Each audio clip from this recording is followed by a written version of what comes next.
Hello everybody, muraho mumeze neza. Je ni sawa cyane nizere ko mumeze neza gose. Ego hama jenje ngaho kugira ngo hari kiganiro ko numviza ca Chimamanda yakuriye kumbonesha kuri African TV ari kumwe n'umuvandimwe Frank. Rero kiganiro nacumvirije numva harimo ububeshi bwinshi ndavuga ati no ifo ko hagira ico mvuze ku ibintu. Mvuze ku ibintu. So reka tugende etape par etape. Iyi ni analyse ngomba nkore ku kiganiro kubera ko nasanze ari mu ububeshi bwinshi twagiye. Yes, Chimamanda yagiye gufata urugendo canke yagiye gufata imyiteguro yo kugenda ahari uno munsi ryari yagiye kuja mu mahanga ryari byagenze gute kugira ngo ngende ino yego kugira ngo uze hiyo on yeah ni benshi bakeneye kumenya ukuri benshi bavuga ko ibintu bidasanzwe mugabo tukeneye kumenya ari Chimamanda benshi n'umunsi bari kubara kuri babitwira umu influencer akomeye mu Burundi. Narabonye bwa mbere hari abantu bavuze ngo nagejejwe ngo iburayi no ndi ngo na CHRIS NDIKUMANA. Yeah. Ariko bijyana ibinyoma ni so fake. Ntabwo noshobora kubesha kubera kubesha imbere y'abantu ariko imbere y'Imana naho nabani niteranije. So reka mivuga uko maze kugira ico kibazo ca kwagutwi hanyuma nkaza kwiga mu mahanga nkivuza. Yeah. Nahuriyeyo n'abazungu b'Abanyamerika. Maze guhurira n'abazungu b'Abanyamerika rutangura Okay, murumva neza hano hano ngoma ndahabeshuza. Murumva ariko mu journalist amubajije ati washitse mu mahanga gute? Banza aratwenga ariko ntiyashutse yishura ikibazo direct. Yaciye avuga ngo maze kugira ngo mu mahanga ngo bagasanga ngo fese ngo ikibazo ca kwagutwi jari ibintu nk'ivyo ariko icyambere nuko yabanje guhakana ko CHRIS NDIKUMANA atari yamushikanye hanze. Habi bose barabizi Chimamanda yarafise ubugwayi bw'iki bwo kutavuga.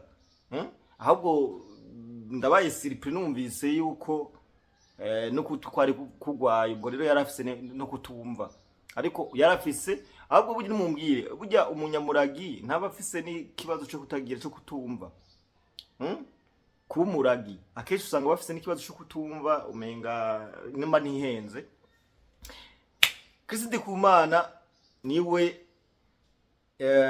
yafashije uyu Chimamanda kugenda hanze. Ivyo birazwi ijana kwijana kwa kundi nyene ubutu katagutore. Ivyo birazwi ijana kwijana kubera ko CHRIS NDIKUMANA bivugwa neza ko ari we waramusengeye n'ubugwayi yarafise bwo kutavuga bw'uburagi bugakira. Ivyo birazwi mugabo murumva muri iki kiganiro kubera ko azi neza muponda cyane avuga nti nkavyemera ko CHRIS NDIKUMANA ari we yagize nte yasengeye ari we yankijije bigira nte biraza kuboneka nabi. Niyo mpamvu mubona aciyagira nte avyihakaye. Ntiyavuze ko yashitse hariya, ntiyavuze ko yagiye kuri visa, ntiyavuze ko yagiye nk'impunzi, ntiyavuze ko yagiye muga turazi neza ko CHRIS NDIKUMANA we yamushikanyeyo. Reka dukomeze. Nangaruka mu Burundi mba umudirecteur w'abantu bagendana ubumuga bwo gutumva. Voilà. Yabaye umudirecteur w'abantu bagendana ubumuga bwo kutumva. My friend, tube nk'abantu b'abanaliste bameze neza kandi babisobanukiwe. Wewe woba directeur w'ahantu w'ikigo. Ivyo bintu bifite ubumenyi. Ubu jewe nogena kuba directeur w'ikigo. Nogena kuba directeur w'ikigo c'abantu batumva. Ntafise experience y'ivyo bintu cyangwa tabumenyi. Wogenda kuba directeur w'ishuri kanaka ugatwara abigisha kuri mu directeur baje abantu bafise ubugwayi bwo kutumva barafise abigisha bariga muramaze kubibona bariga barafise abigisha barandika baratelefona baragira nti ubu wotwara abigisha bigisha abantu bafise ubugwayi bwo kutumva ivyo bintu utigeze kubicamwe. Tube honete tuvugisha ukuri. Woba directeur w'ahantu kanaka udafise impamya bushobozi y'ivyo bintu giye gutwara turabandanya aha turafata umusuma turamufata. Yes. Ni nako nagenda niga n'ibijanye n'ivya Bibiliya. Voilà. Naho bazobishaka nzobireka ama video je nkura ama video yabagendana mu bwa gutumva nabumva nijya bibiliya ubona uyu mwaka iri kirahindurwa nabigizemo uruhare. So maze kugeza muri ivyo rero ngaruka i Burundi ndakora tumenyana nabo bazungu nza muri Amerika ngaruka i Burundi ndongera ndagaruka ku bwabo kubera twari tuzinanye hanyuma nera ngaho mbino. Gute wabaye mu directeur w'abantu batumva w'ibiragi wowe kandi usanzwe uvuga ati gute wabaye mu directeur w'ibiragi kandi wowe usanzwe uvuga ariko gusa ari ikibazo c'ugutwi kumwe wagize zagenze gute? Big up sana Franiki, big up sana kabisa. Urashoboye bro. Ni gute wabaye umudirecteur w'ibiragi w'abantu batavuga byagenze gute? Ikibazo ngiki reka twumve ngene yigo vyora. Ni kuvuga ngo namahirwe nabo bagize ku buryo nabashobora kumva kandi nkabanzi gukoresha rujya rurimi rw'abajya abantu bagendana ubumuga bwo gutumva. Les amis, tubwizanye ukuri mu bantu mwese nka mudukurikirana, ninde muntu aragenda kwiga ajya amashuri y'abantu batavuga kandi azi neza akakomeye? Ntagenda kwiga amashuri twigize twese, si amashuri agenda kwiga. Tubwizanye ukuri, wogenda guta umwanya wo kwiga amashuri y'abantu batavuga wewe ukareka kwiga amashuri dusanzwe twarize? Babishigikiye uko najya mu Kamenge aho bita mu Gasenyi hariya kwa Jackson mu Gasenyi indana kwa Johnson kwa Jackson hariyo ari amashuri ngaho yaho tadiserukiyemo yabagendana mu bwabo gutumva nyine aho bita kuri FR. Mishengero mande rushengero rwa Emmanuel hari mu mwaka wa kangahe? Yes, hari mu mwaka wa kangahe? Kwa Jackson indana ya hari mu mwaka wa kangahe? Kwa ati hari ryari hari mu mwaka wa kangahe? Guhera muri 2009 no guhera muri 2006 kugeza muri 2013. Iyo myaka yose? Yes. Ukimara gushika hiyo onye nk'umuntu yarasanzwe azi ijambo ry'Imana, nk'umuntu yarasanzwe hari ibintu byinshi yaramaze kugera ko, ni kihe kintu wamenye mu Mana gituma umenya yuko ati no ndashobora kwitandukanya na banaka kubera ko ba CHRIS NDIKUMANA mwarabanye mwabaye mu bihe bimeze gute? Maze kugera ino ivy'Imana nabibandanirije ariko imyitwarire yino no muri Afrika iratandukanye mu vy'Imana. Mu vy'Imana cyane kubera amagorwa tuba turimwo, ubukene, ibibazo bituma ngaho twizera ibintu bya fake muga tugeze ino dusanga bya bindi muri Afrika twizera nk'ivy'Imana no bitandukanye birondego. Mugabo maze kugera ino icyatumye nguma ku Mana nuko nzi ibibazo ngaho nagenda cyamo kandi kimbesheje ngaha kwari kurondera ubuzima byatumye ntayamuka ku Mana. Reka ngeze ngaho ni CHRIS NDIKUMANA baraba. CHRIS NDIKUMANA umaze kumuvugaho kenshi, twabanye amasanamu muri kumwe menshi yo mu gihe giheze, mwabanye mu bihe bimeze gute? CHRIS NDIKUMANA ego my god komba kunchi muzuno munsi oya nshaka tube wazi ni mbere ukoze interview wivugira wewe nyine ubwawe tuvuga kuri Chimamanda Moses cyo tumashaka twagora. Reka mivuge muciye ku mayange. Ubwa mbere Chimamanda kutavuze ko wigeze kuba office n'agashengero. Watanguje n'agashengero birahomba, ahubwo CHRIS NDIKUMANA rifari ko yarakuriye 6 ukamwumvira ishati. Kutavuga ko wari ufise agashengero ngaha anya kakubiswe agashengero kamize ukuntu. Kutavuga ko watanguje agashengero bro. Urabona ko nakubwiye yuko nakorana n'abaje abantu bagendana n'ubumuga bajyanye no gutumva. Yego. Habaye abazungu bari muri Amerika bagomba kuza kundamusa mu Burundi. Uwo munsi bari muri Amerika bajya mu isoko imwe y'abanyafrika bahurirayo n'umugore umwe ava mu Burundi. Uwo mugore ava mu Burundi yari mushiki w'umugabo yaba mu Burundi w'umukameraman bitwa CHRIS Ndongozi. Uyo CHRIS Ndongozi asanzwe ubu ari muri Canada n'umuhungu we baheruka kuraswa muri Canada. Imana imufashe. Hanyuma acavuga ati je ko mugomba kujya mu Burundi, ko mumbwiye ko mugomba kujya mu Burundi ndabise musaza wanje hari ibintu ngomba kumuha muzomushire. Wo bitwa aba bazungu mwamenyanye gute?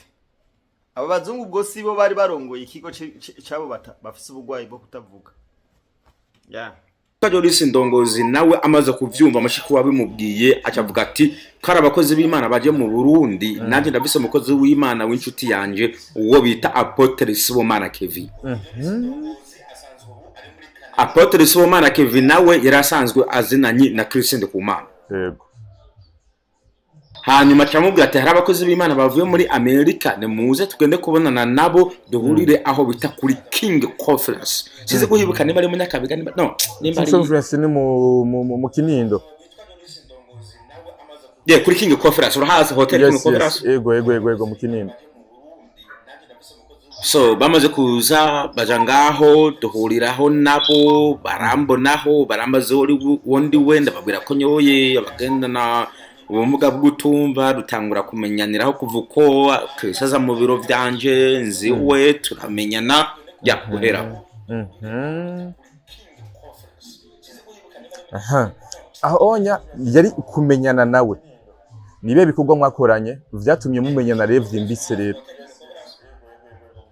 Urabona ko yaciye atangura kugomba kuyinjirira iryo shira hamwe narindimwo hamwe n'iryo shuri ijanye n'abagendana ubumuga bw'utumva.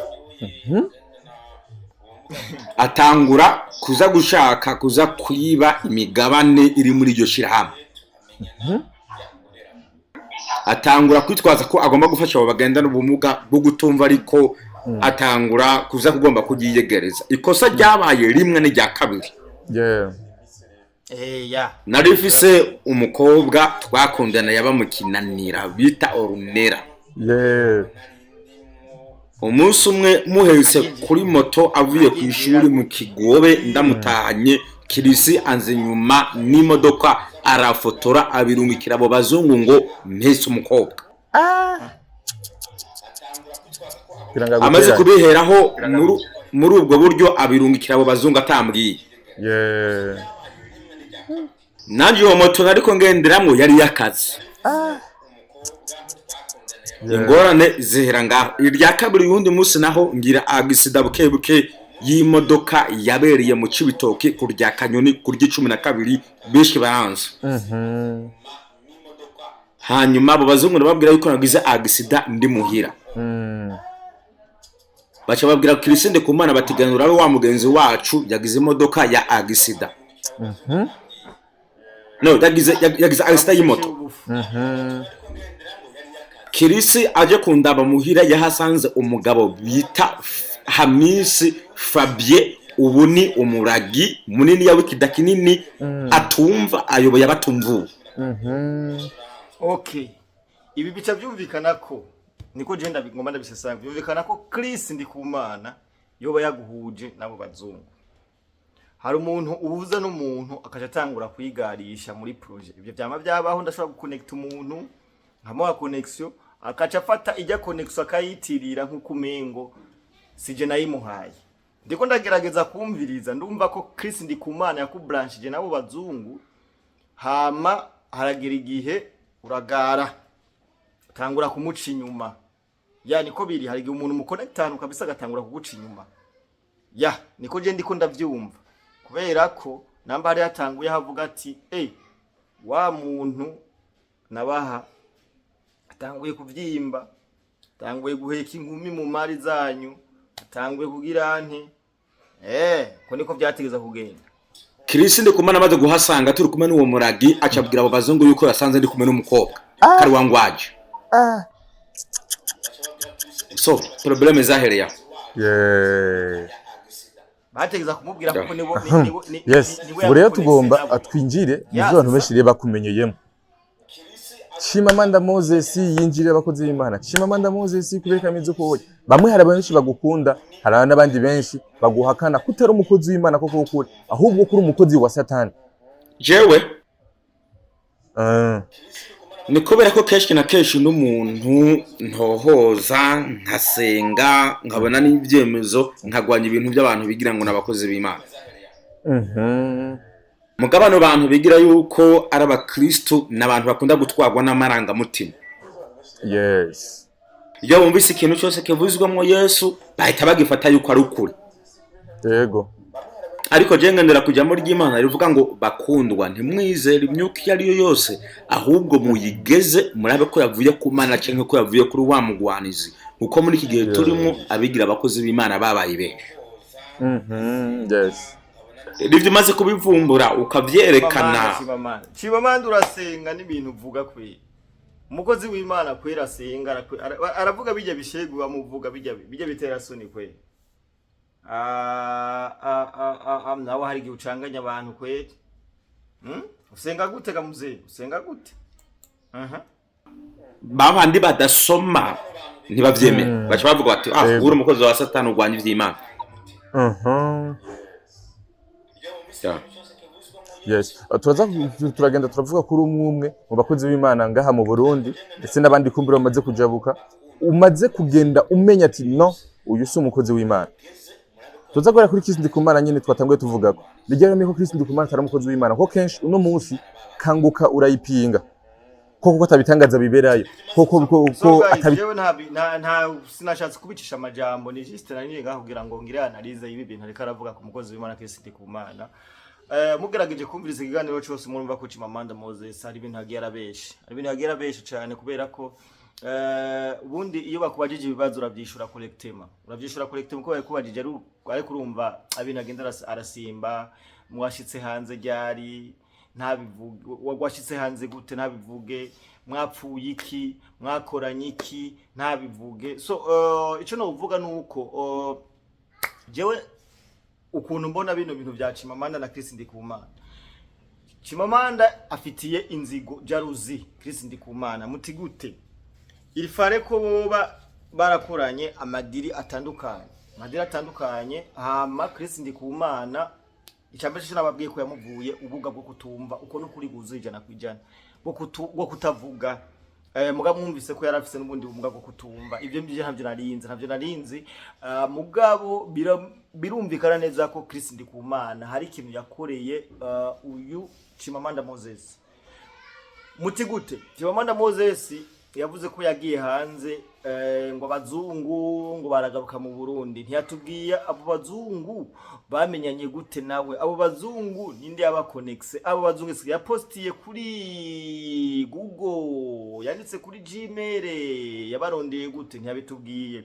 Mugabo ugerageje kumva ukuntu ari karasozera kuri bya CHRIS NDIKUMANA urumva ko abo bazungu na CHRIS NDIKUMANA bari bazinanye sivyo abo bazungu bari bazina CHRIS NDIKUMANA.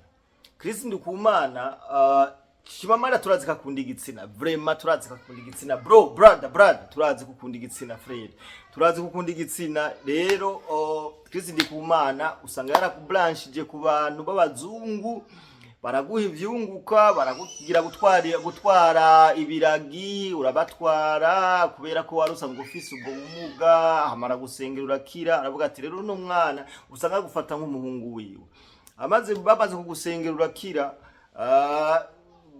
byagenze gute watanguye ingeso y'ubushirashuzi uheka abakobwa ku mamoto atari gwawe none ni gute ushobora kujya ikirori mu mafaranga y'umuzungu vraiment uheka bahoronera ubwirante mu mafaranga y'umuzungu. CHRIS NDIKUMANA rero nk'umukozi w'Imana yaravuze nti uno muntu na connect bano bazungu ashobora kunta mu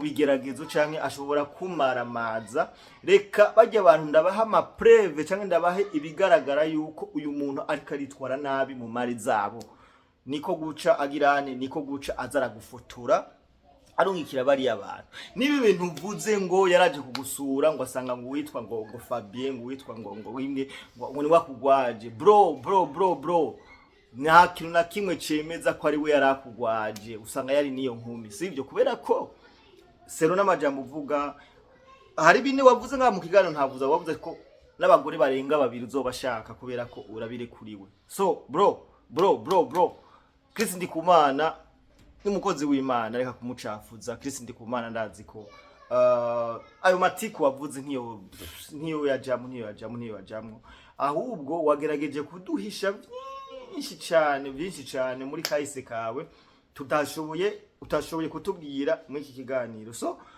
ndabakunda cyane mubane mugira subscribe, turabakunda cyane. Ciao ciao.